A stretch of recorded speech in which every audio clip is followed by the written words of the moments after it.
नमस्कार, ANB news देख रहे तमाम दर्शकों का स्वागत है। मैं हूं आपके साथ मनप्रीत कौर। इस वक्त के स्पेशल बुलेटिन में आप देख रहे हैं मध्य प्रदेश छत्तीसगढ़। बुलेटिन की शुरुआत करेंगे इस वक्त की अहम खबरों से। प्रधानमंत्री नरेंद्र मोदी ने मध्य प्रदेश के जब्बलपुर दौरा किया। इस दौरान नरेंद्र मोदी ने जब्बलपुर को करोड़ों की सौगात दी। 12,000 करोड़ से अधिक की विकास परियोजनाओं का शिलान्यास किया। इसके साथ ही पीएम मोदी कांग्रेस पर जमकर हमला बोले। रानी दुर्गावती का जीवन हमें सर्वजन हिताय की सीख देता है, अपनी जन्मभूमि के लिए कुछ कर गुजरने का हौसला देता है। मैं रानी दुर्गावती जयंती पर पूरे आदिवासी समाज को, मध्य प्रदेश को और 140 करोड़ देशवासियों को बहुत बहुत बधाई देता हूं। मैं देख रहा हूं जबलपुर में जोश है, महाकौशल में मंगल है, उमंग है, उत्साह है। ये जोश, ये उत्साह दिखाता है कि महाकौशल के मन में क्या है।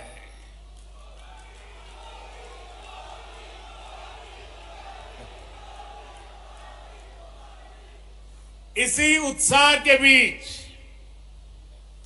आज पूरा देश वीरांगना रानी दुर्गावती जी की 500वीं जन्म जयंती मना रहा है।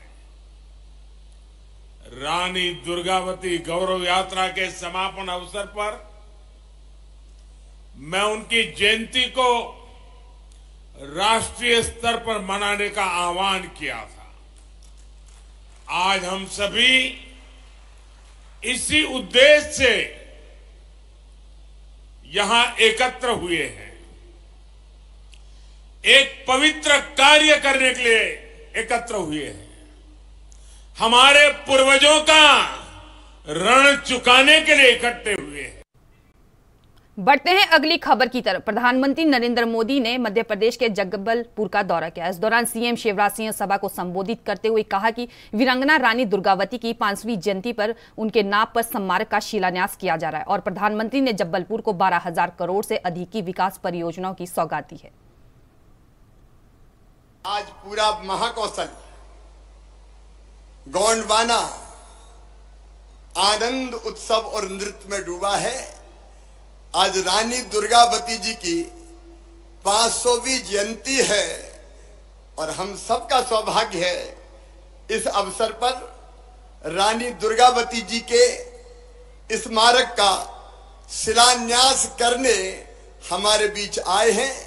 भारत की करोड़ों करोड़ जनता के हृदय के हार, भारत के मुकुटमणि और दुनिया को भी दिशा दिखाने वाले हमारे नेता प्रधानमंत्री श्रीमान नरेंद्र मोदी जी, एक बार दोनों हाथ ऊपर उठाइए और तालियां बजा के अपने प्रिय प्रधानमंत्री जी का स्वागत कीजिए, वंदन कीजिए, अभिनंदन कीजिए। हमारी वह तीर थी, तलवार थी, भालों और तोपों का वार थी, चंदेलों की बेटी थी, गोंडवाने की रानी थी, चंडी थी, रणचंडी थी, वह दुर्गावती भवानी थी। आज रानी दुर्गावती जी के चरणों में प्रणाम। और आज मन आनंद से इसलिए भरा हुआ है कि गोंडवाने की रानी, भारत के स्वाभिमान की प्रतीक, धर्म की रक्षक रानी दुर्गावती जी के स्मारक का आज भूमि पूजन है। मेरे बहनों और भाइयों, कई बार मन में तकलीफ होती है। एक सरकार पहले जो वर्षों तक रही, उसने एक खानदान के लोगों को ही महिमा मंडित किया। मुझे गर्व है ये कहते हुए कि ननरई नाले पर भी रानी दुर्गावती जी की प्रतिमा अगर लगाई तो भारतीय जनता पार्टी की सरकार ने लगाकर उनको श्रद्धा के सुमन अर्पित करने का काम किया था। रघुनाथ साय जी, शंकर साय जी की प्रतिमा, जिनको तोपों के मुंह से बांध के अंग्रेजों ने उड़ा दिया था क्योंकि वो आजादी की लड़ाई लड़ रहे थे, उनको भी श्रद्धा के सुमन अर्पित करने का सौभाग्य मिला तो भारतीय जनता पार्टी की सरकार को मिला। टंट्या मामा, भीमा नायक, कितने ऐसे अमर शहीद क्रांतिकारी है जिनको हमने श्रद्धा सुमन अर्पित किए प्रधानमंत्री जी की प्रेरणा से। मेरे बहनों और भाइयों, आज मेडिकल कॉलेज मंडला का नाम हृदय साह मेडिकल कॉलेज है। छिंदवाड़ा के विश्वविद्यालय का नाम शंकर शाह विश्वविद्यालय है और ये प्रधानमंत्री नरेंद्र मोदी जी हैं जिन्हें भोपाल के हबीबगंज रेलवे स्टेशन को नाम दिया रानी कमलापति रेलवे स्टेशन, गोंड बाने की रानी। एक नहीं, अनेकों जगह अगर स्मारक बनाए तो हमने बनाए। मैं अमर शहीदों का चारण उनके यश गाया करता हूं, जो कर्ज राष्ट्र ने खाया है मैं उसे चुकाया करता हूं। इस भाव से भारतीय जनता पार्टी की सरकार ये काम कर रही है और इस स्मारक के पीछे भी अपने प्रधानमंत्री जी की प्रेरणा है। प्रधानमंत्री जी शहडोल पधारे थे बीच में और तब हमने रानी दुर्गावती गौरव यात्रा निकाली थी और तब प्रधानमंत्री जी ने तय किया था 5 अक्टूबर को मैं जबलपुर आऊंगा और रानी दुर्गावती जी के स्मारक का भूमि पूजन करूंगा। मैं प्रधानमंत्री जी आपका अभिनंदन करता हूं, आपका अभिनंदन करता हूं। बढ़ते हैं अगली खबर की तरफ। ईडी द्वारा आप सांसद संजय सिंह की गिरफ्तारी पर मुख्यमंत्री भूपेश बघेल ने कहा, जब से एनडीए की सरकार आई है तभी से विपक्षी नेताओं को दबाने और कुचलने की कोशिश की जा रही है। प्रजातंत्र में विपक्ष का होना बहुत जरूरी है। ऐसे में सभी विपक्षियों को जेल में ठूसने की बात कही, ये सीधी सीधी तानाशाही है, लेकिन देश प्रजातांत्रिक है जिसकी जड़ें बहुत गहरी हैं और अति का अंत होता है। विपक्षी नेताओं पर, विपक्षी दल के पदाधिकारियों पर आज से नहीं, जब से ये एनडीए की सरकार बनी है तब से दबाने कुचलने की कोशिश की जाती रही है।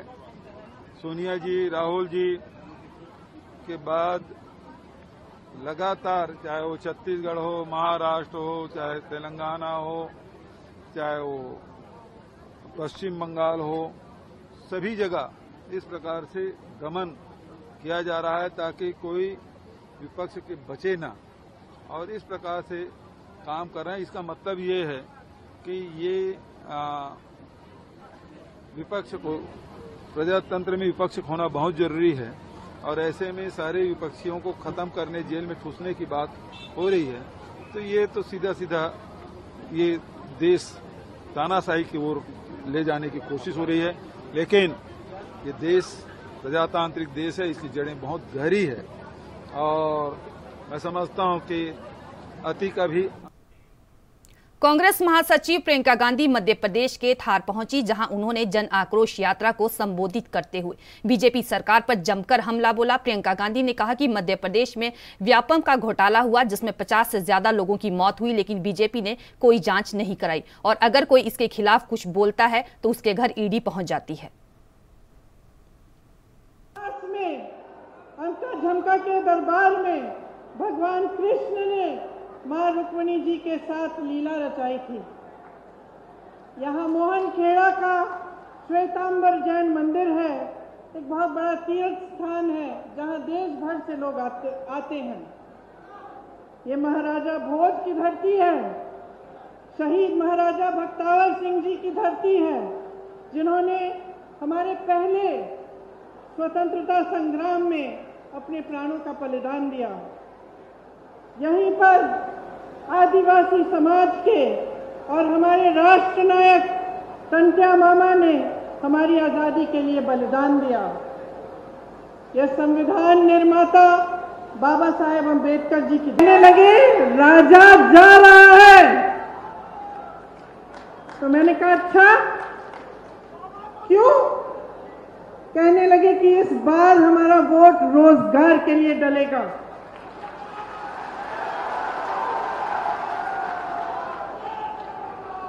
तो इसमें एक बात जो मैं इससे पहले कह रही थी वह स्पष्ट हो जाती है कि जब एक पार्टी का नेता आपके सामने कुछ कहता है, दूसरा वही चीज लगभग कह के जाता है, तो आपको पता कैसे चलता है कि कौन सच्चाई कह रहा है? पता आपको तब चलेगा जब आप अपने ही अनुभव पर उतरेंगे। आपका अनुभव क्या है? आपका जीवन क्या है? आपके संघर्ष क्या है? क्या महंगाई बढ़ी है पिछले 18 सालों में? बताइए। 10 गुना? पिछले 5 सालों में? 3.5 सालों में? जब से इनकी सरकार रही है तब से बढ़ी है कि घटी है? बढ़ी है। रोजगार मिले हैं आपको? नहीं। मेरे किसान भाई जो खेती छोड़ के यहाँ आए हैं, बताइए आपका जीवन ज्यादा मुश्किल हुआ है कि व्यापम का घोटाला हुआ, 50 से अधिक लोगों की मौत हुई, इन्होंने जांच कराई? ये जो ईडी ये सबके घर भेज देते हैं एजेंसियों को, पता चला कि किसी ने इनके खिलाफ कुछ कह दिया, लिख दिया, एकदम ईडी पहुंच गई उनके घर। अरे यहाँ तक कि फिल्मों के अभिनेताओं के घर भी कल परसों ईडी पहुंच गई। यहां पे क्यों नहीं पहुंची? यहां जो इतने बड़े घोटाले हुए हैं, इनके अधिकारियों के घर में क्यों नहीं पहुंची? इनके नेताओं के घर में क्यों नहीं पहुंची? तो ये सवाल आपको पूछने हैं। जब मां नर्मदा के साथ घोटाला हो सकता है, भ्रष्टाचार हो सकता है, जब महाकाल की मूर्तियों के साथ सप्त ऋषियों की जो मूर्तियां हैं उन्हें स्थापित एक दिन किया, अगले दिन बह गई, इनके साथ जब भ्रष्टाचार हो सकता है, जब भगवान के साथ कोई घोटाला और भ्रष्टाचार करने की हिम्मत करता है, तो क्या समय नहीं आ गया है इनको बदल डालने? बढ़ते हैं अगली खबर की तरफ। मुख्यमंत्री शिवराज सिंह चौहान ने Sant Shiromani Ravidas global skills park का लोकार्पण करते हुए कहा कि भोपाल में पहले कांग्रेस के जमाने में आईटीआई टपरे में लगती थी। इनमें बच्चे टाइम पास करने आते थे। कांग्रेस ने बच्चों को स्किल्स के नाम पर छला है। यह पार्क मेरा संकल्प था, जिसकी शुरुआत मैंने वर्ष 2016 में कर दी थी। मध्य प्रदेश बदल रहा है, आगे बढ़ रहा है। यह पार्क 600 करोड़ रुपए की लागत से बनाया गया है। ऐसे ही 4 और पार्क प्रदेश भर में बनाए जाएंगे, जिसमें बच्चों का कुशल विकास हो सकेगा और उनको रोजगार मिल सके।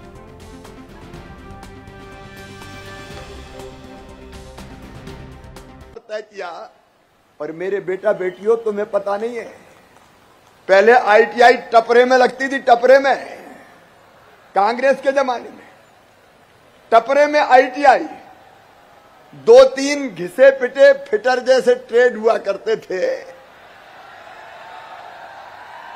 जहां बच्चे केवल टाइम काटने जाते थे। लेकिन कांग्रेस की टपरे वाली आईटीआई से देख लो, ये भारतीय जनता पार्टी का ग्लोबल स्किल पार्क। मैं ये सच कह रहा हूं, स्किल के नाम पर बच्चों को ठगा गया था, छला गया था, लेकिन आज एक लंबा सफर तय किया है। ये मेरा सपना था, ये ग्लोबल स्किल पार्क मेरा संकल्प था। यशोधरा जी बता रही थी, हम सिंगापुर गए थे 2016 में, और तब मैंने देखा कि वहां आईटीआई कितनी अच्छी है, और तब यह संकल्प लिया था कि मध्य प्रदेश के बच्चों के लिए भी ऐसा ही स्किल पार्क, मतलब बड़ी आईटीआई बना के देंगे, ताकि उनके भविष्य को हम बेहतर बना सकें। और मध्य प्रदेश कांग्रेस प्रमुख कमलनाथ ने धार में मीडिया के सवालों पर कहा कि मध्य प्रदेश के मतदाताओं पर मुझे पूरा भरोसा है। यह चुनाव राज्य का भविष्य तय करेगा। इस चुनाव में टिकटों को 4 या 5 दिनों में अंतिम रूप दिया जाएगा।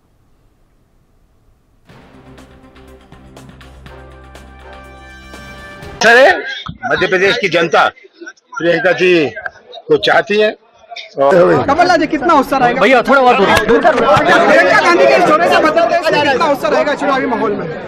बहुत असर है। मध्य प्रदेश की जनता प्रियंका जी को चाहती है, और बहुत बड़ी मांग थी कि वह मोहनखेड़ा आए, तो आज हम मोहनखेड़ा में हैं।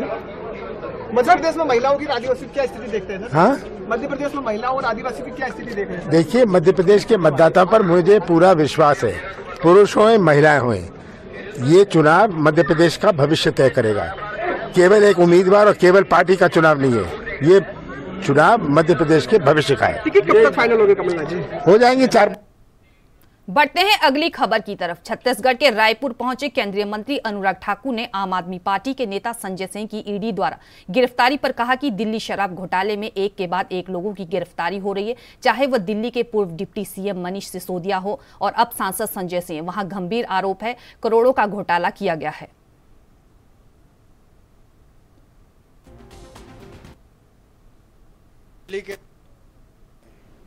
एक के बाद दूसरे आरोपी की गिरफ्तारी हुई है, चाहे वो दिल्ली के उप मुख्यमंत्री मनीष सिसोदिया जी ही क्यों ना हो या अन्य आरोपी जिनमें अब सांसद संजय सिंह जी भी हैं। और माननीय सांसद संजय सिंह जी का अगर आप पुराना वीडियो देखेंगे, वो स्वयं कह रहे थे अगर जांच एजेंसियों को कार्रवाई करनी तो मेरे खिलाफ करें। तो जांच एजेंसियों ने कार्रवाई की है और गंभीर आरोप हैं, करोड़ों रुपए का घोटाला हुआ है और इसको लेकर जो प्रश्न पूछे जा रहे हैं उनका उत्तर अवश्य देना चाहिए। और पहला बार नहीं, ये बार बार आम आदमी पार्टी की सरकार के स्वास्थ्य मंत्री सत्येंद्र जैन जी से लेकर शराब घोटाले में संलिप्त मनीष सिसोदिया जी से लेकर अब सांसद संजय जी सिंह, ऐसे अन्य कई नेता हैं जिनके ऊपर गंभीर घोटालों के आरोप लगे और कई तो अब एक एक साल से ज्यादा समय से जेल में हैं। तो ये जो ईमानदारी का सर्टिफिकेट केजरीवाल जी बांटते हैं, वो स्पष्ट तौर पर दिखता है कि एक के बाद दूसरा भ्रष्टाचारी इन्होंने अपने पार्टी में रखा है और भ्रष्टाचार के आरोपों के चलते अब ये कई महीनों से नहीं, एक साल से ज्यादा। छत्तीसगढ़ विधानसभा चुनाव की उल्टी गिनती शुरू हो गई है। अगले कुछ दिनों में आचार संहिता लागू हो जाएगी। दूसरी ओर सियासी दल अपने पक्ष में माहौल बनाने के लिए लगातार सभाएं कर रहे हैं। इसी कड़ी में अब बीजेपी के केंद्रीय मंत्री अनुराग ठाकुर आज रायपुर पहुंचे। फिलहाल वे चुनावी सभा में नहीं बल्कि युवा उत्सव कार्यक्रम में शामिल हुए, जहां केंद्रीय मंत्री अनुराग ठाकुर की पत्रकार वार्ता में भारतीय जनता पार्टी भ्रष्टाचार स्कैनर लॉन्च किया। उन्होंने कहा कि इस स्कैनर के माध्यम से भूपेश बघेल के सभी भ्रष्टाचार बीजेपी जन जन तक पहुंचाएगी।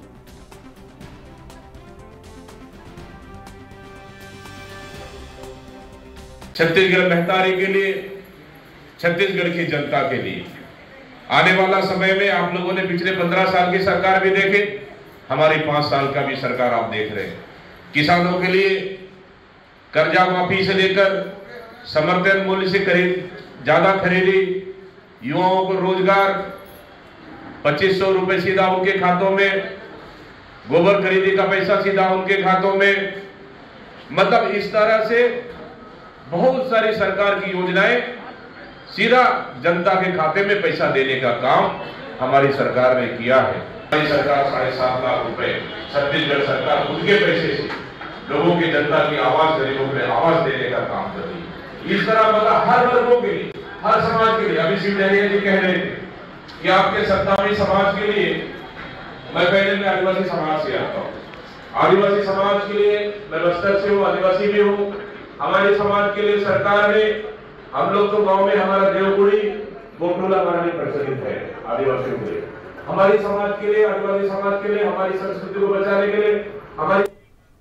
कैबिनेट मंत्री डॉक्टर शिवकुमार डहरिया के नेतृत्व में प्रदेश कांग्रेस कमेटी के अध्यक्ष एवं सांसद दीपक बैज के समक्ष गुरु गद्दी भंडारपुरी धाम के गुरु द्वारिका साहेब जी, गुरु भाविंदर साहेब जी सहित सतनामी समाज और आरंज विधानसभा क्षेत्र के हजारों की संख्या में आए वरिष्ठ जनों ने कांग्रेस पार्टी की सदस्यता ग्रहण की।